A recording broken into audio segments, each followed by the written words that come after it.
lupa terima kasih. Hai, apa kabarnya? Hai Kids, siap gerak? Wah, Kak Biska senang sekali di tanggal 8 Agustus ini kita bisa bertemu lagi. Nah, Kak Biska pengen tanya nih, anak-anak di rumah apa kabarnya?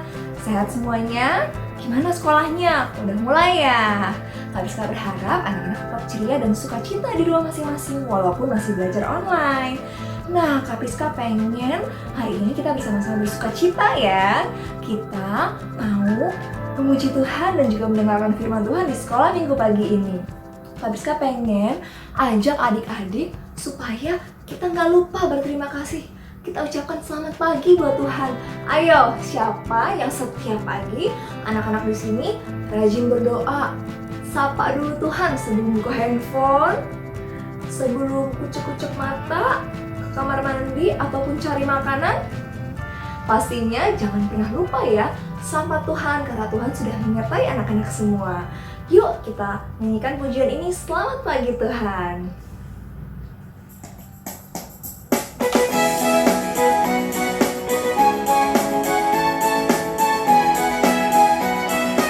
Katakan ya, selamat pagi Tuhan. Selamat pagi Tuhan, lalu terima kasih Tuhan.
Jangan lupa berterima kasih, bersyukur sama Tuhan setiap hari karena Tuhan sudah menyertai anak-anak, sudah memelihara anak-anak. Nah, sebelum kita lanjutkan sekolah minggunya, yuk anak-anak kita berdoa dulu ya. Kita lipat tangannya, kita mau meminta Roh Kudus memimpin kita untuk bisa bersekolah minggu dan Tuhan pimpin supaya dari awal, pertengahan hingga akhir kita bisa fokus mendengarkan firman Tuhan, memuji Tuhan, dan Tuhan boleh berkenan atas ibadah kita pagi hari ini. Yuk kita lipat tangannya, tutup matanya, kita berdoa ya. Tuhan Yesus, Allah Bapa kami yang baik, selamat pagi Tuhan. Kami mengucap syukur atas kebaikan Tuhan untuk kami. Tuhan, sekarang kami mau bersekolah minggu. Terima kasih atas kesempatan yang sudah Tuhan berikan untuk kami pada hari ini. Tuhan menolong dan memberkati kami, siapkan hati kami, pikiran kami, supaya kami bisa mendengar firman Tuhan dengan baik. Tuhan juga berkati supaya kami bisa bersemangat, memuji Tuhan, dan memuliakan nama Tuhan. Berkati guru-guru kami yang akan mengajar kami Tuhan. Di dalam nama Tuhan Yesus Kristus, kami sudah berdoa dan mengucap syukur. Haleluya, amin. Anak-anak, ada yang tahu nggak hari ini hari apa? Hari Minggu, bener banget, hari Minggu. Dalam satu minggu ada berapa hari? 7 ya. Hari Minggu ini harinya Tuhan loh. Waktu kita khusus untuk berbakti, menyiapkan waktu untuk Tuhan. Tapi anak-anak tahu nggak? Kalau harinya Tuhan itu bukan hanya hari Minggu aja. Hari Senin, Selasa, Rabu, Kamis, Jumat, Sabtu, Minggu. Hah? Ternyata semuanya harinya Tuhan. Apakah mendengarkan firman Tuhan cuma hari Minggu aja? Enggak ya, setiap hari. Setiap hari itu adalah harinya Tuhan. Jadi kita berikan yang terbaik untuk Tuhan setiap hari, bukan cuma hari Minggu aja. Hari Minggu, aku mau nurut sama mama papa. Aku mau taat, gak marah-marah. Tapi hari Minggu aja. Hari Senin, Selasa, ngambek marah-marah. No, enggak ya. Setiap hari adalah kita kasih yang terbaik untuk Tuhan. Kita lakukan sesuai dengan firman Tuhan. Yuk anak-anak, kita nyanyikan pujian Hari Ini Harinya Tuhan.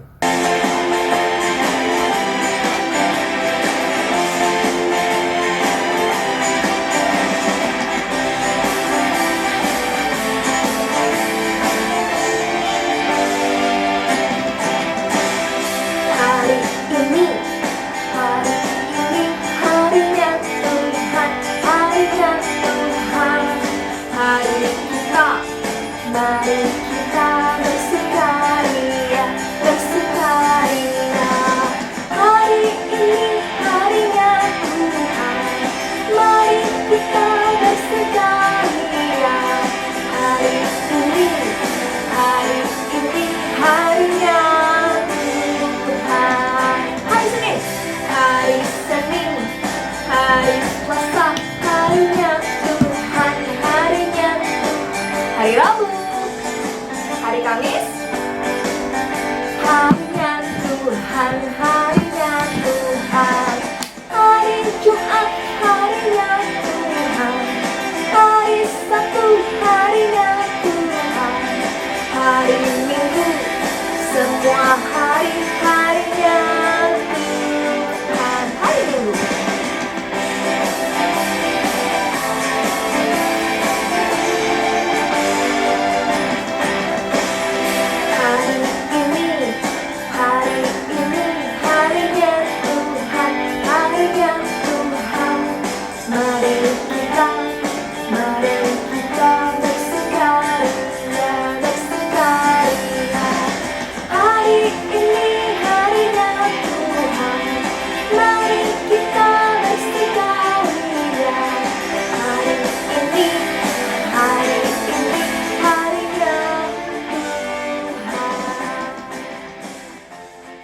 Wah, hebat banget anak-anak, semuanya menyanyi dengan semangat.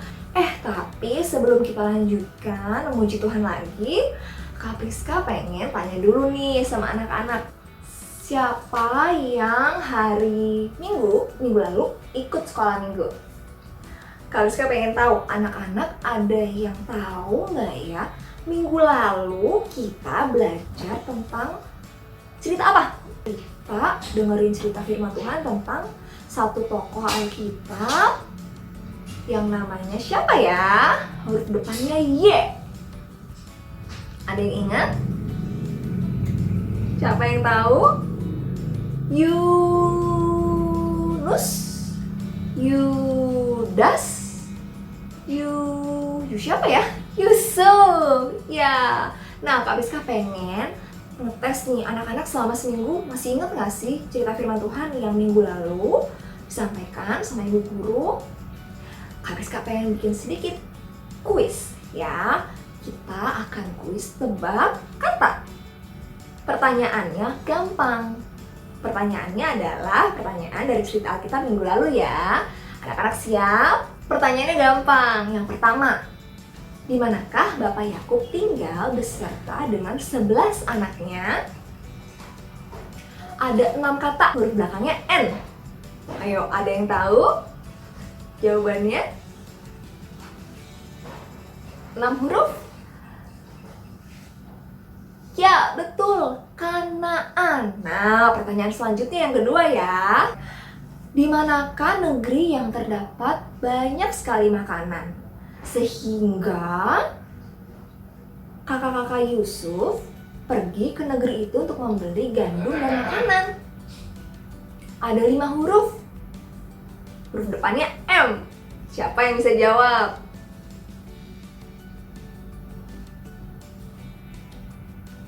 Ya, betul, Mesir.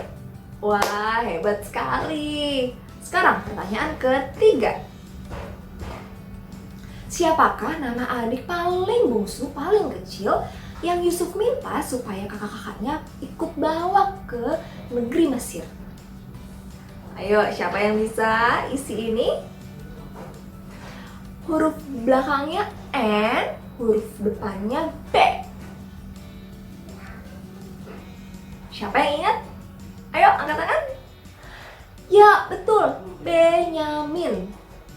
Nah, sekarang Kak Rizka pengen tanya ya, benar atau salah? Yusuf merasa dendam kepada kakak-kakaknya. Benar atau salah? Ayo, ada yang ingat? Ya betul, jawabannya tidak. Yusuf tidak dendam sama sekali. Ya. Nah, sekarang selanjutnya. Pertanyaan yang selanjutnya yang terakhir. Yusuf tidak mengampuni dan tidak mengasihi kakak-kakaknya. Apa jawabannya? Benar atau salah? Salah. Yusuf mengampuni dan mengasihi kakak-kakaknya. Nah, dari situ kita belajar ya, kalau kita harus mengasihi meskipun ada orang yang berbuat tidak baik pada kita. Oke anak-anak, sekarang kita akan lanjut menyanyikan pujian sebelum kita mendengarkan firman Tuhan. Nah, hari ini kita akan belajar tentang bangsa Israel, gimana sih kehidupannya setelah pindah ke Mesir dari tanah Kanaan. Ternyata bangsa Israel merasa sedih, merasa tertekan, hidupnya sangat kesusahan. Nah, penasaran ceritanya gimana? Kita akan dengar lebih lanjut di cerita firman Tuhan hari ini ya. Tapi sebelumnya kita akan menyanyikan pujian bahwa kita harus ingat, anak-anak harus ingat. Kalaupun anak-anak sekalipun pernah merasakan kesusahan, sedih, berduka, ataupun ditinggal orang lain, ditinggal teman, anak-anak perlu ingat satu hal, bahwa kita punya satu sobat yang setia. Meskipun orang yang terbaik sekalipun meninggalkan kita, anak-anak mesti ingat, ada satu sobat yang setia dan tidak pernah meninggalkan kita. Anak-anak tahu siapa dia? Dia adalah Yesus, namanya Yesus. Yuk kita nyanyikan pujian ini.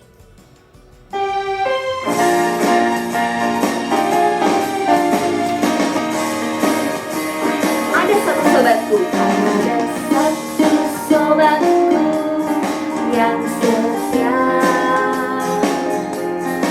tak pernah ia tinggalkan diriku.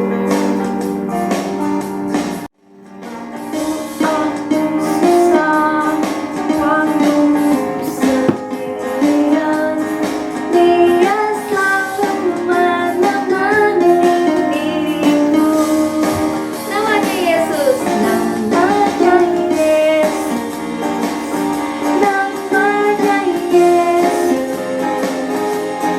nama Yesus yang menghibur hatiku. Namanya Yesus,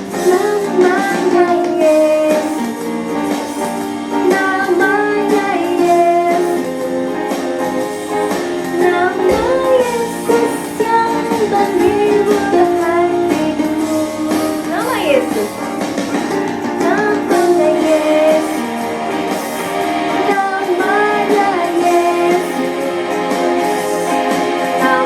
Yesus yang menghibur hatiku. Namanya Yesus,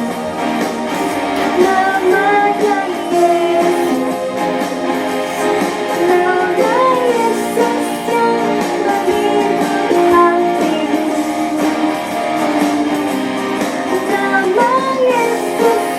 Nama Yesus yang menghibur hatiku. Nama Yesus yang menghibur hatiku. Nah, anak-anak, yuk sekarang kita lipat tangannya, tutup matanya, kita berdoa sebentar sebelum mendengarkan firman Tuhan. Tuhan Yesus, terima kasih kami boleh memuji Tuhan dari hati kami. Saat ini kamu siap untuk mendengarkan firman Tuhan. Berbicara kepada kami Tuhan, buka hati telinga kami, supaya kami bisa dengar-dengaran firman Tuhan, dan kami boleh mengerti maksud Tuhan, maksud Allah dalam kehidupan kami. Terima kasih Tuhan, berkati guru kami yang akan mengajar. Tuhan menolong memberkati supaya kami juga bisa mendengar. Dalam nama Yesus kami sudah berdoa dan mengucap syukur. Haleluya. Amin.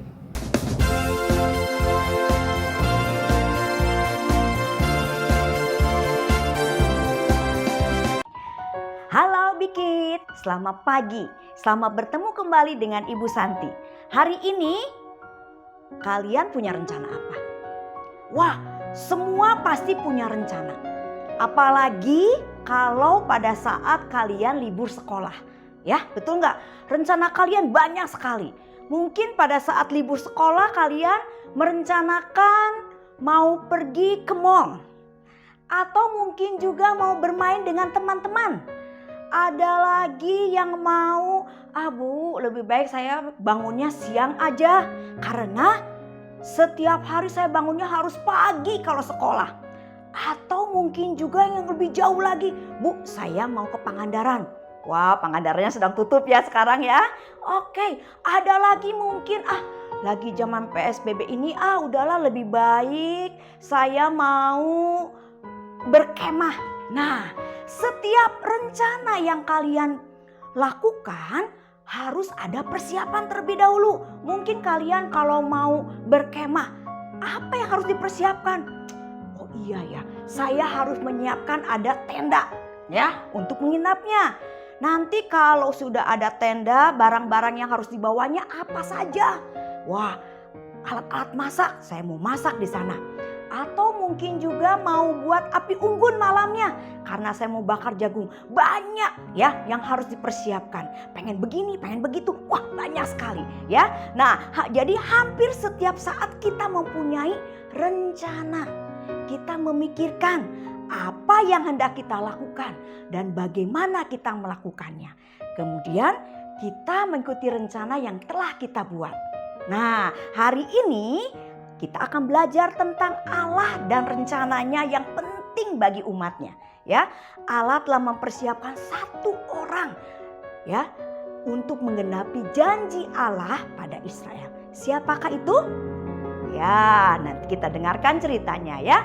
Sebelum kita mau dengarkan cerita melalui dari Alkitab, kita mau lipat tangan, tutup matanya, kita mau berdoa terlebih dahulu ya.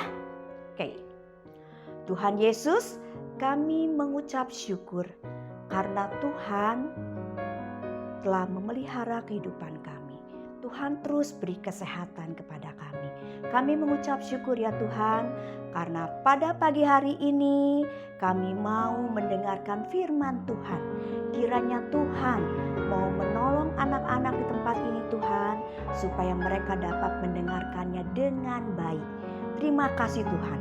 Di dalam nama Tuhan Yesus Kristus kami sudah berdoa. Amin. Oke ya. Nah, anak-anak, sekarang kita mau lihat ya.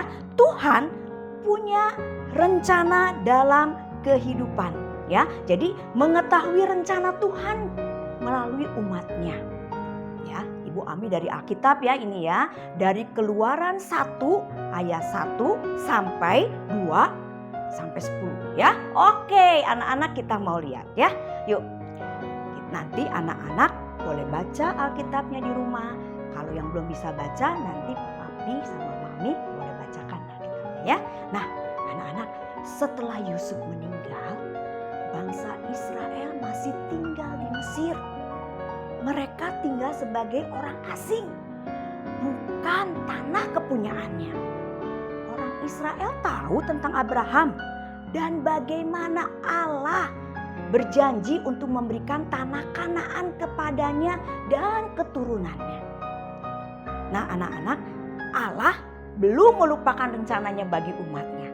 Apa sih janji Allah kepada bangsa Israel? Yang pertama, Abraham dan keturunannya akan memiliki yang namanya tanah Kanaan. Yang kedua, keturunan Abraham itu akan bertambah banyak seperti apa? Seperti bintang di langit. Nah, ya, anak-anak, pada saat itu Raja Firaun yang dikenal pada zamannya Yusuf sudah meninggal dunia. Sekarang adalah Raja Firaun yang baru. Pada saat orang-orang Israel bertambah banyak, Raja Firaun ketakutan. Ya, karena apa? Orang Israel tambah banyak. Ya.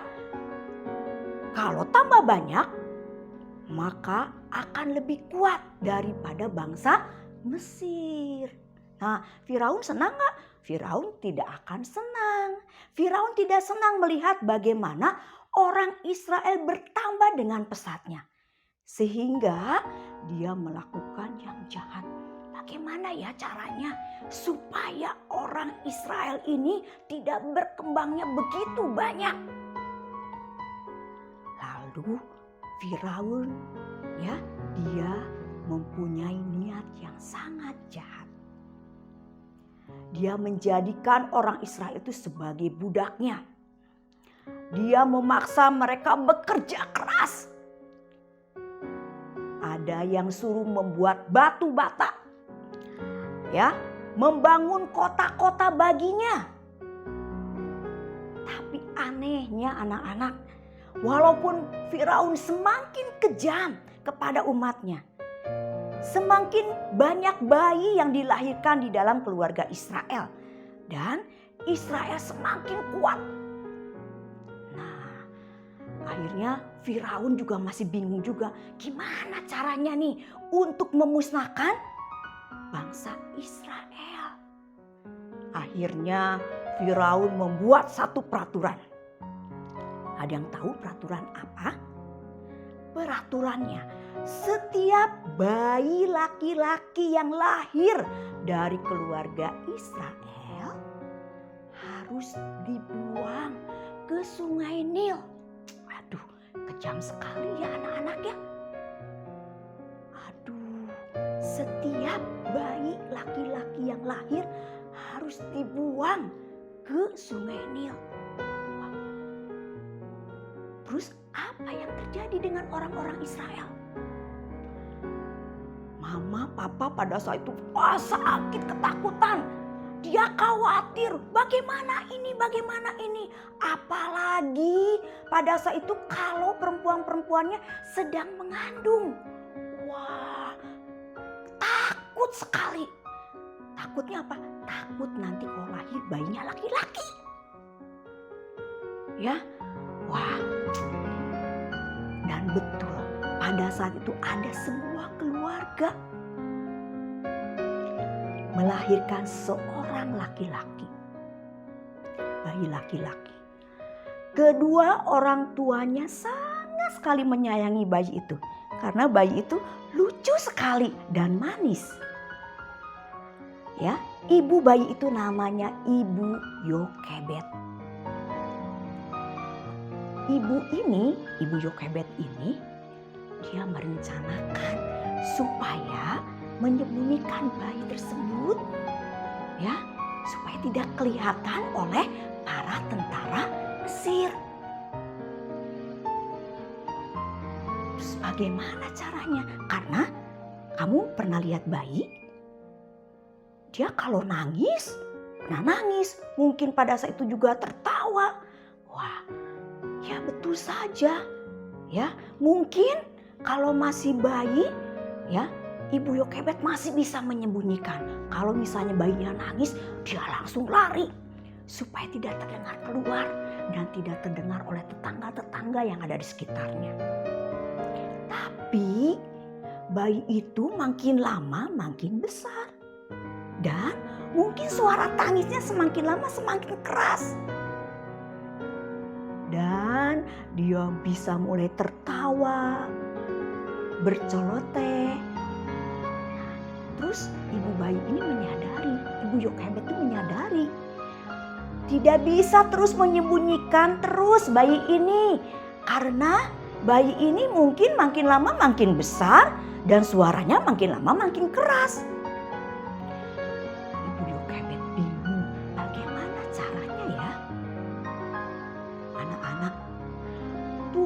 Membantu ibu bayi ini untuk memikirkan rencana yang begitu luar biasa untuk menyelamatkan bayinya.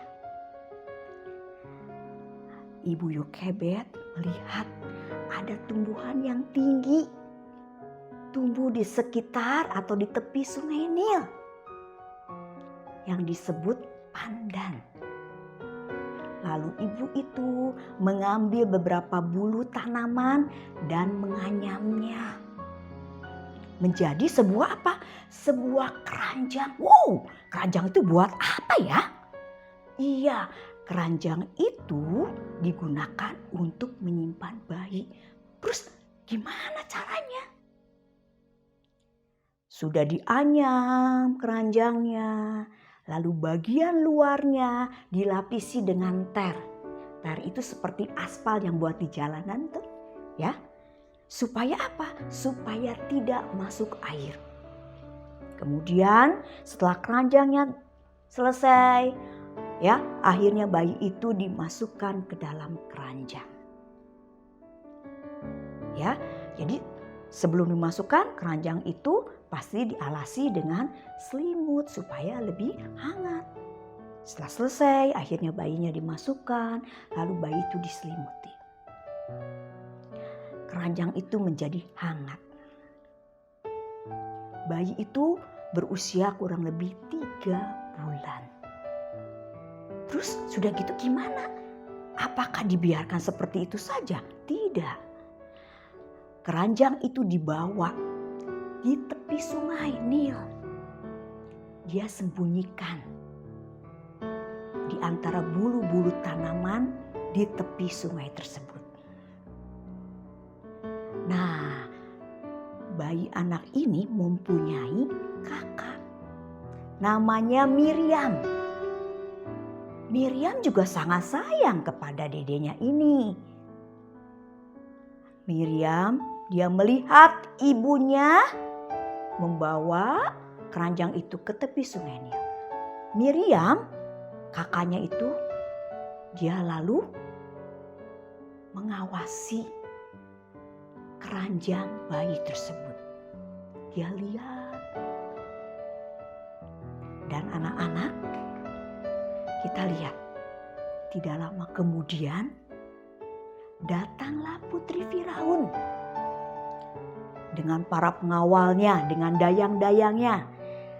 Dia mau ke tepi sungai Nil itu untuk apa? Biasanya putri Firaun itu untuk mandi. Lalu dia lihat, kenapa tuh? Ada apa di sana? Ada sebuah keranjang. Coba ambil keranjang itu. Dayang-dayangnya dia menuruti perintah daripada putri Firaun. Dia mengambil keranjang. Betapa kagetnya putri Firaun itu. Pas dibuka keranjangnya, ada seorang bayi yang sangat sekali manis. Lucu. Dan bayi itu mulai menangis. Putri Firaun merasa kasihan dan putri mengetahui bahwa itu adalah bayi bangsa Israel. Anak-anak, ketika kakaknya itu Miriam melihat, wah, diambil nih sama putri Firaun. Akhirnya Miriam dia lari menghampiri putri Firaun. Lalu Miriam berkata, "Putri, maukah saya mencarikan inang penyusu untuk menyusui bayi ini?" Lalu putri Firaun dia lihat, "Bisa kamu mencarikan untuk menyusui bayi ini?" "Bisa, putri, saya akan mencarikannya." Miriam tidak tanggung-tanggung. Setelah diambil bayi itu oleh putri Firaun, Miriam lari. Kemana dia larinya? Dia mencari ibunya. Dia berteriak, Ibu, sini Bu." Putri Firaun yang mengambil adik kita Bu, bayi kita Bu, ini Bu, putri kita, putri Firaun yang mengambilnya. Putri ini mencari inang penyusu. "Ayo Bu, kita datang." Akhirnya mamahnya yaitu Ibu Yokebed itu datang bersama Miriam. Lalu Putri Firaun berkata, "Ibu bisa membantu untuk menyusui anak ini?"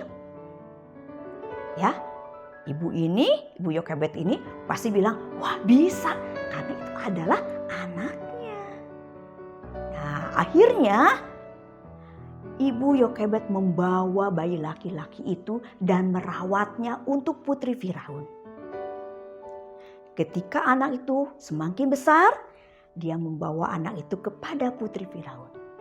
Dan anak itu diangkat menjadi anak Putri Firaun. Dia menamai Musa, yang artinya aku telah menyelamatkan atau menarik dari air.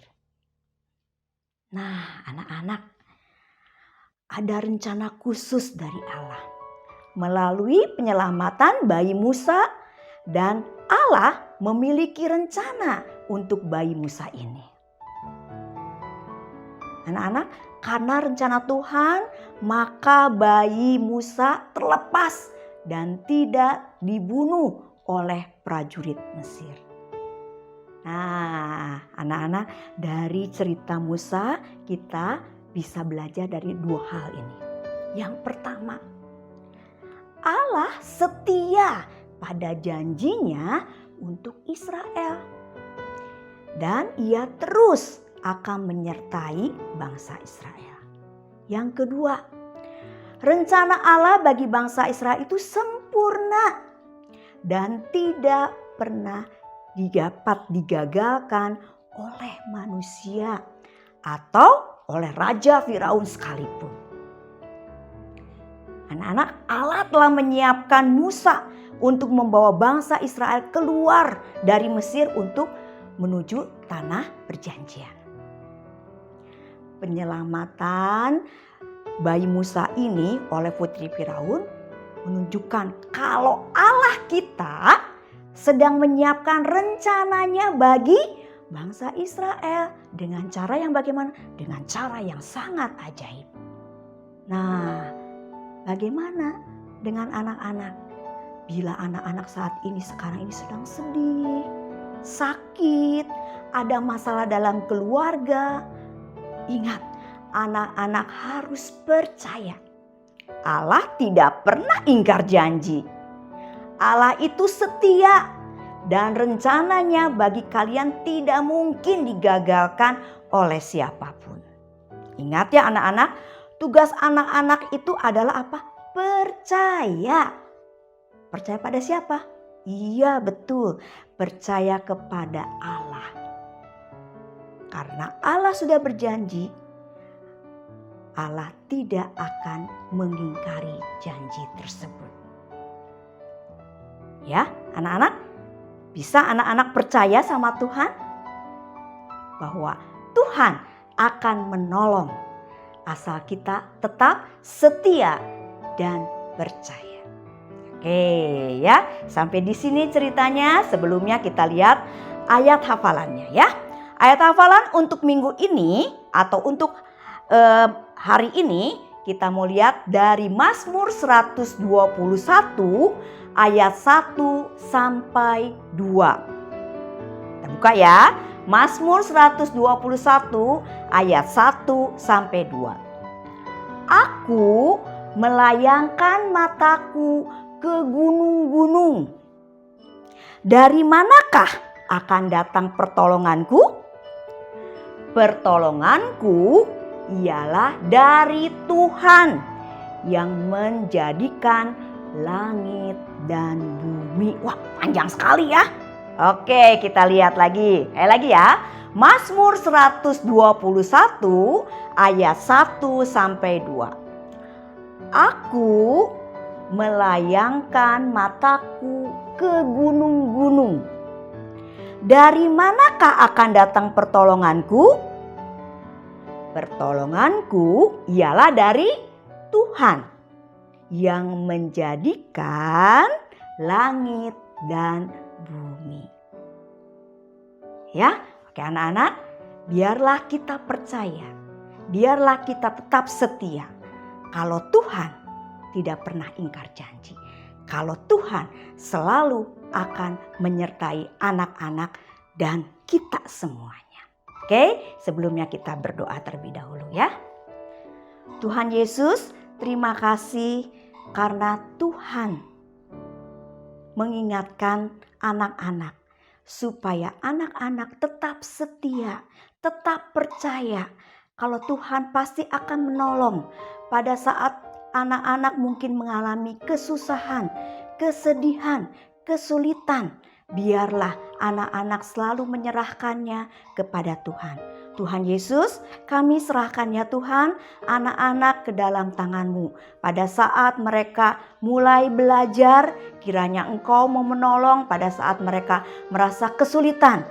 Tuhan akan memberikan kemampuan kepada anak-anak untuk dapat melakukan yang terbaik untuk kemuliaan nama Tuhan.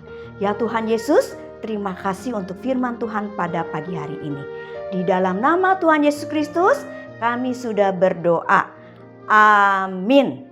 Oke anak-anak, sampai di sini ceritanya hari ini. Sampai jumpa. Dadah.